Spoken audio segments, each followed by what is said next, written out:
इस वीडियो में हम पढ़ने वाले हैं सुप्रीम कोर्ट के बारे में, यानी कि सर्वोच्च न्यायालय के बारे में। सर्वोच्च न्यायालय पूरे देश का, पूरी कंट्री का सबसे बड़ा कोर्ट है, जो कि सारे जो केस वेस जो लड़े जाते हैं वो सारे मेनली सुप्रीम कोर्ट के पास ही आते हैं लास्ट में। तो सबसे बड़ी संस्था जो भी है वो है जुडिशियल में सुप्रीम कोर्ट। यहाँ पर hierarchy of court in India आप देख सकते हैं। टॉप पे है सुप्रीम कोर्ट, फिर आते हैं हाई कोर्ट, फिर आते हैं लोअर कोर्ट्स। जैसा कि जुडिशरी में आप देख सकते हैं कि सुप्रीम कोर्ट को मेंशन किया गया है कॉन्स्टिट्यूशन के पार्ट 5 में, आर्टिकल 124 से 147 में इसको वर्णित किया गया है, एक्सप्लेन किया गया है। वहीं दूसरी ओर हाई कोर्ट को पार्ट 6 में बताया गया है और आर्टिकल 214 से 231 तक हाई कोर्ट के बारे में बात की जाती है, एक्सप्लेन किया गया है कॉन्स्टिट्यूशन में। सबऑर्डिनेट कोर्ट्स को पार्ट 6 में आर्टिकल 233 से 237 तक मेंशन किया गया है कॉन्स्टिट्यूशन में। पर हम इस वीडियो में सुप्रीम कोर्ट के बारे में ही पढ़ेंगे और बाकी हाई कोर्ट और सबऑर्डिनेट कोर्ट्स को हम नेक्स्ट वीडियोस में हम देखेंगे। जैसे कि जो सुप्रीम कोर्ट है उसका जो एक्सप्लेनेशन है पार्ट 5 में किया गया है आर्टिकल 124 से 147 में। और पूरे कंट्री के अंदर जो सबसे बड़ी जुडिशरी की जो संस्था है वो सुप्रीम कोर्ट है। तो इंडिया में कितने सुप्रीम कोर्ट है? वो एक ही है। वही दूसरी हो और हाई कोर्ट्स कई सारे हैं। आप इस पिरामिड से आप देख सकते हैं कि सुप्रीम कोर्ट फर्स्ट पे आता है, सबसे टॉप पे, फिर हाई कोर्ट, फिर आता है लोअर कोर्ट। अब हम देखेंगे कि सुप्रीम कोर्ट किस तरीके से इस्टेब्लिश होता है। जो establishment of the Supreme court को एक्सप्लेन किया गया है कॉन्स्टिट्यूशन के आर्टिकल 124 के 1 क्लॉज में। यहाँ पर बताया गया है कि किस तरीके से सुप्रीम कोर्ट इस्टेब्लिश होता है। आज के समय में टोटल जजेस इन सुप्रीम कोर्ट इन 2023 कितने हैं और पहले कितने थे, यहाँ आप देखेंगे। ओरिजिनली जो है strength of the Supreme court was fixed at 8 supreme court की स्ट्रेंथ रखी गई है, 8 रखी गई है, जिसके अंदर 1 चीफ जस्टिस होते हैं और 7 अदर जजेस होते हैं। पर आज के समय में 2023 में सुप्रीम कोर्ट की जो स्ट्रेंथ है एक्सटेंड हो चुकी है, जिसके अंदर 1 चीफ जस्टिस होते हैं और 33 अदर जजेस होते हैं, यानी कि टोटल मिलाकर 34 जजेस होते हैं। जस्टिस वाई चंद्रचूड़ जो है वो अभी 2023 में करंट चीफ जस्टिस हैं, यानी कि CJI हैं, चीफ जस्टिस ऑफ इंडिया हैं अभी वो। और ये 50th चीफ जस्टिस हैं जिन्होंने अपनी पोस्ट जो संभाली थी, ऑफिस संभाला था, 9 नवंबर 2022 को संभाला था। फिर है अपॉइंटमेंट ऑफ जजेस, जिसको एक्सप्लेन किया गया है कॉन्स्टिट्यूशन के आर्टिकल 124 में, 124 के क्लॉज 2 में, जिसके अंदर बताया गया है कि जो जज होता है, सुप्रीम कोर्ट का जज अपॉइंट किया जाता है प्रेसिडेंट के द्वारा, और उसके जो सिलेक्शन के अंदर सुप्रीम कोर्ट जजेस का जो ग्रुप होता है वो कॉलेजियम सिस्टम के द्वारा सुप्रीम कोर्ट के जज का सिलेक्शन करते हैं। और जो कॉलेजियम होता है SC का, यानी कि सुप्रीम कोर्ट का, वो हेड, उसके जो हेड होते हैं चीफ जस्टिस ऑफ इंडिया होते हैं, और उनके जो साथ होते हैं 4 अदर सीनियर मोस्ट जजेस को भी इनके साथ के होते हैं। तो इनका जो अपॉइंटमेंट होता है प्रेसिडेंट के द्वारा होता है सुप्रीम कोर्ट के जज का, और कॉलेजियम सिस्टम के हेड जो होते हैं चीफ जस्टिस ऑफ इंडिया होते हैं, जिनके साथ 4 अदर जजेस होते हैं जो सीनियर होते हैं।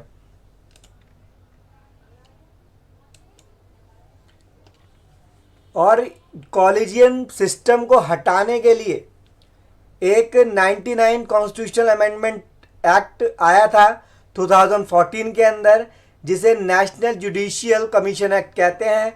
इसने चाहा कि वो रिप्लेस कर दे कॉलेजियम सिस्टम को, जिसको NJAC भी कहा जाता है, पर सुप्रीम कोर्ट ने इसको माना नहीं उनकी बात को, और ये बताया कि ये जो तुम अमेंडमेंट ला रहे हो कॉलेजियम सिस्टम को हटाने का, तो ये अनकॉन्स्टिट्यूशनल है, यानी कि प्रिंसिपल ऑफ बेसिक स्ट्रक्चर के अगेंस्ट है।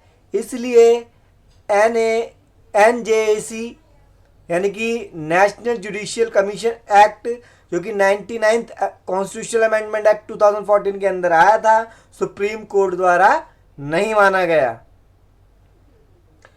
नेक्स्ट है सुप्रीम कोर्ट के जज की क्वालिफिकेशन क्या होती है। सुप्रीम कोर्ट का जज बनने के लिए जो कैंडिडेट होगा, जो अपॉइंटमेंट होगी जज की, उसने हाई कोर्ट के अंदर 5 इयर्स तक एक एडवोकेट की जॉब करी हो, ये होना चाहिए।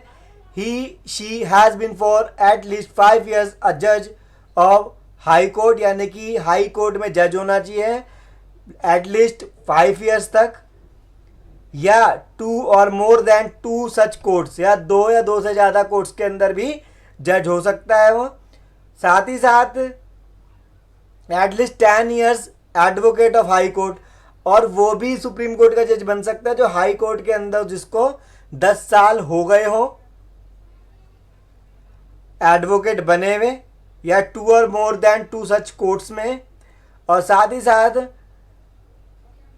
She is in the opinion of the president distinguished jurist, और वह प्रेसिडेंट के ओपिनियन पे भी सुप्रीम कोर्ट का जज बन सकता है। ठीक है, तो यहाँ पर हाई कोर्ट का जज होना चाहिए 5 साल तक, ये भी एक क्वालिफिकेशन है, या 10 साल तक वकालत कर चुका हो हाई कोर्ट में, यानी कि एडवोकेट हो, या प्रेसिडेंट जिसको मानता है कि सही एक विधिवेत्ता है या अच्छा रूल, अच्छा मतलब बता सकता है फैसला, तो प्रेसिडेंट उसको भी अपने ओपिनियन से चुन सकते हैं। आर्टिकल 124 के क्लॉज 6 सुप्रीम कोर्ट जज टेक ओथ बाय प्रेसिडेंट, ये तो आपने क्वालिफिकेशन पढ़ी। यहाँ पर आप देख सकते हैं कि सुप्रीम कोर्ट का जज जो है ओथ किससे लेते हैं, प्रेसिडेंट से लेते हैं। ये लिखा हुआ है आर्टिकल 124 सिक्स में, 124 क्लॉज 6 में। और टेन्योर क्या होता है सुप्रीम कोर्ट के जज का, वो होता है 65 ईयर्स तक होना चाहिए उनकी एज, तब वो 65 ईयर्स तक अपने पोस्ट पर बने रह सकते हैं सुप्रीम कोर्ट के जज। अब बात सामने आती है कि उनको हटाया कैसे जा सकता है सुप्रीम कोर्ट के जज को। रिमूवल ऑफ जजेस, आर्टिकल 124 क्लॉज 4 एंड 124 क्लॉज 5, तो यह आर्टिकल है जिसमें रिमूवल ऑफ जजेस बता रखा है। रिमूवल करने के लिए यानी कि रिमूव करने के लिए जज को पार्लियामेंट के अंदर लोकसभा के सपोर्ट में मेंबर कितने होने चाहिए, 100 होने चाहिए। राज्यसभा में मेंबर होने चाहिए 50 होने चाहिए। और साथ ही साथ the address must be supported by A special majority, special majority के द्वारा भी हटाया जाता है। स्पेशल मेजॉरिटी का मतलब लोकसभा के 2/3 मेंबर हो सकते हैं हटाने के लिए, और each house of the parliament, दोनों में से किसी में से भी अगर 2/3 मेंबर्स होते हैं तो स्पेशल मेजॉरिटी से जज को हटाया जा सकता है। या ये प्रूव हो जाए कि मिसबिहेवियर है जज का या इनकैपेसिटी है जज की, तो ये भी सुप्रीम कोर्ट के जज को प्रेसिडेंट के द्वारा हटाया जा सकता है। नो जज of the Supreme Court has been impeached so far, यानी कि किसी भी जज को सुप्रीम कोर्ट के जज को महाभियोग के द्वारा अभी तक नहीं हटाया गया है। पर जो इम्पीचमेंट का जो थोड़ा केस आया था हटाया गया नहीं है, पर जिनको लिए आया था केस वो थे जस्टिस वी रामास्वामी 1991 में 1993 तक, और जस्टिस दीपक मिश्रा जिनके 2017 से 18 के बीच में इन पे भी केस लगा था, पर वो नहीं हटे, रिमूव नहीं हुए हैं। ठीक है, उस समय में रिमूव नहीं हुए। तो ये है रिमूवल करने का जज की जो प्रोसेस होता है। फिर है सैलरी ऑफ द जजेस of supreme court. Supreme Court के जज की सैलरी कितनी होती है? चीफ जस्टिस ऑफ इंडिया की सैलरी होती है पर मंथ 2,80,000 और अदर जज की सैलरी होती है 2,50,000 per month. Appointment of ad hoc जजेस आर्टिकल 127 बताता है कि अपॉइंटमेंट भी किया जा सकता है एडहॉक जजेस का। किस लिए किया जाता है? अगर कोरम जो है, कोरम के अंदर पूरे जज नहीं आ पा रहे हैं तो अपॉइंट करा जा सकता है एडहॉक जज को, जज की पोस्ट को फिलअप करने के लिए। वहीं दूसरी ओर रिटायर्ड जज को भी आर्टिकल 128 कहता है कि जो रिटायर हो चुके हैं वो भी कोरम को और परमानेंट जजेस को अगर ज़रूरत होती है परमानेंट जजेस की तो इनको भी लाया जा सकता है रिटायर्ड जज को आर्टिकल 128 के जरिए। पर जो ये होते हैं इनका अपॉइंटमेंट जो होता है एडहॉक जजेस का वो स्पेसिफाइड टाइम होता है, और रिटायर्ड जज का टाइम जो होता है बनने का वो होता है शॉर्ट टाइम। तो यहाँ पर आपने देखा कि हाई कोर्ट के जज को एडहॉक के तौर पे, जो एडहॉक है सुप्रीम कोर्ट के जज के तौर पे स्पेसिफाइड टाइम के लिए नॉमिनेट कर सकते हैं चीफ जस्टिस ऑफ इंडिया, और वहीं दूसरी ओर रिटायर्ड जज को भी शॉर्ट टाइम के लिए लाया जा सकता है आर्टिकल 128 के जरिए। फिर है अ कोर्ट ऑफ रिकॉर्ड, जिसे आर्टिकल 129 में एक्सप्लेन किया जाता है कॉन्स्टिट्यूशन में।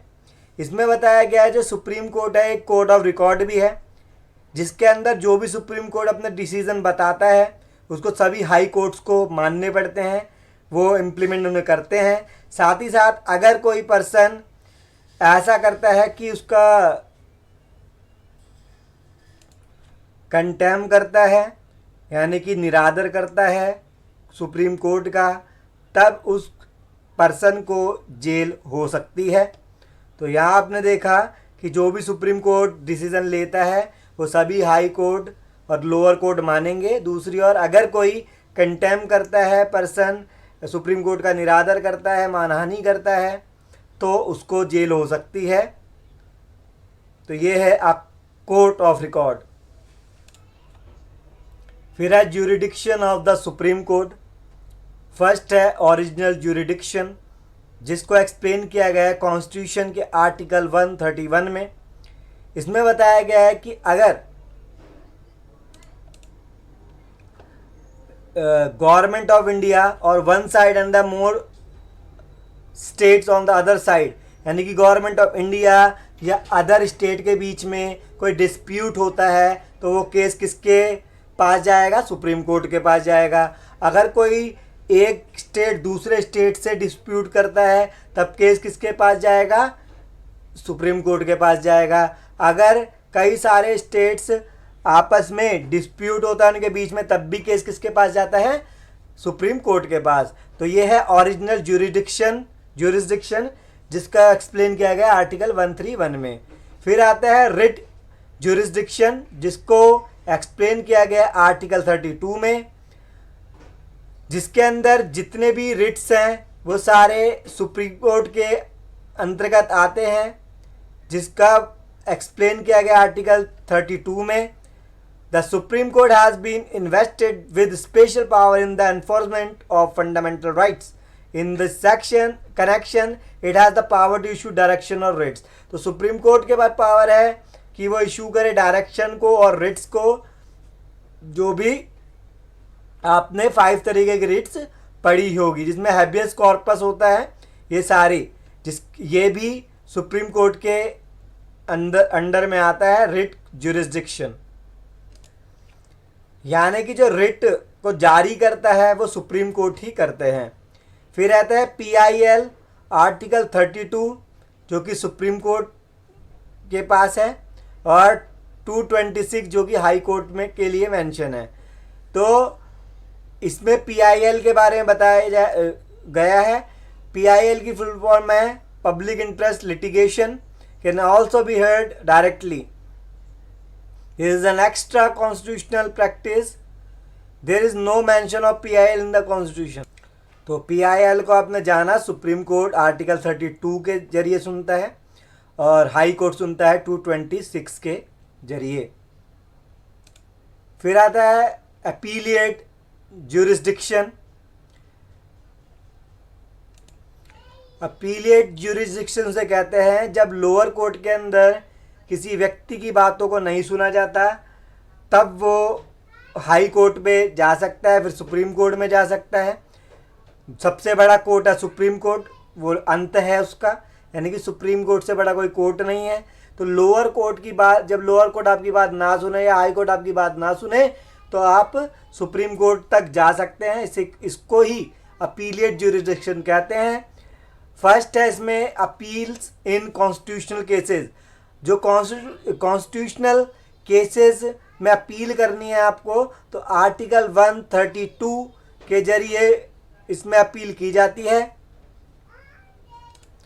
ये जो कॉन्स्टिट्यूशनल केस होता है वो ना तो सिविल डिस्प्यूट है ना ही कोई और क्रिमिनल डिस्प्यूट है। इसके अंदर किसी चीज़ को अमेंड करने के बारे में ही आप देखेंगे कॉन्स्टिट्यूशनल केसेस के बारे में, लाइक फंडामेंटल राइट्स। फिर है अपील्स इन सिविल केसेस जो कि आर्टिकल 133 में दिया गया है। ये जो इसमें जो अपील की जाती है वो सिविल केसेस के लिए की जाती है जो कि civil dispute relating to property, marriage, money, contract and service etcetera are called civil cases. Civil cases किसे कहते हैं? जो भी केस किया जाता है प्रॉपर्टी के लिए, मैरिज के लिए, मनी के लिए, ये सारी चीज़ें आती हैं सिविल केसेस में। पहले इसमें जो सिविल केसेस के कुछ अमाउंट रखा हुआ था 20,000 था, जो कि 30th कॉन्स्टिट्यूशनल अमेंडमेंट एक्ट 1972 जब से आया तो इसके अंदर मॉनेटरी लिमिट यानी कि पैसे की कोई लिमिट नहीं होगी, इसको हटा दिया गया।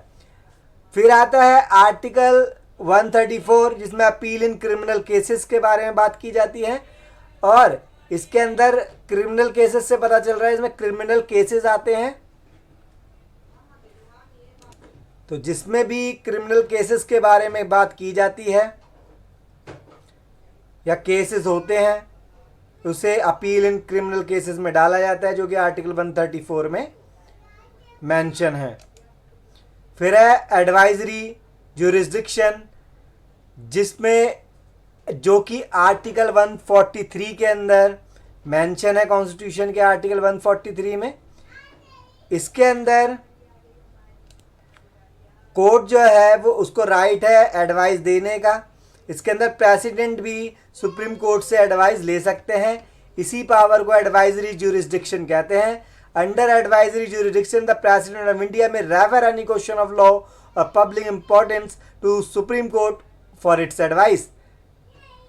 तो यहाँ पर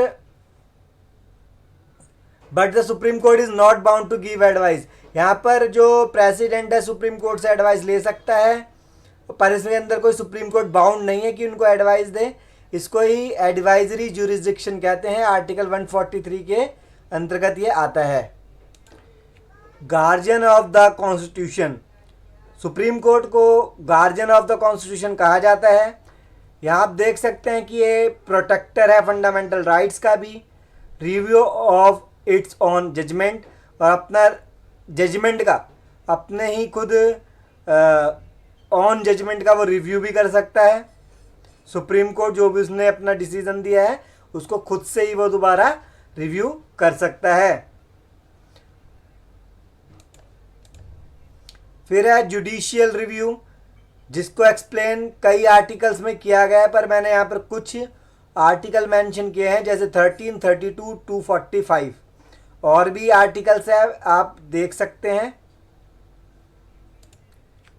जुडिशियल रिव्यू के अंदर जो भी लेजिस्लेचर काम करता है या एग्जीक्यूटिव काम करते हैं वो उन सब की जांच करता है यानी कि जुडिशियल रिव्यू करता है सुप्रीम कोर्ट। और ये जो जुडिशियल रिव्यू है वो यूएस से लिया गया है, तो इसमें सिर्फ यही देखा जाता है वो किस तरीके से काम कर रहे हैं लेजिस्लेचर और एग्जीक्यूटिव।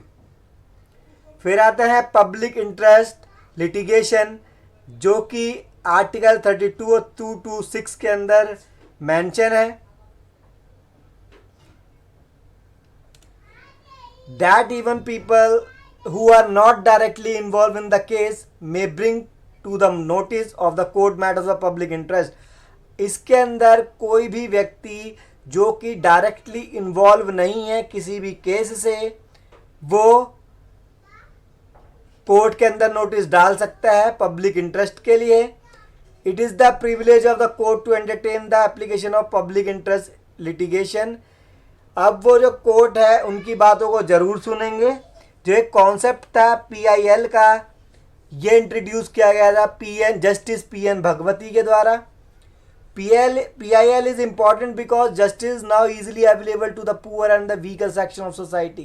जो PIL है जो दायर की जाती है वो इसलिए अच्छी है क्योंकि ईजिली अवेलेबल है वो पुअर के लिए या वीकर सेक्शन के लिए।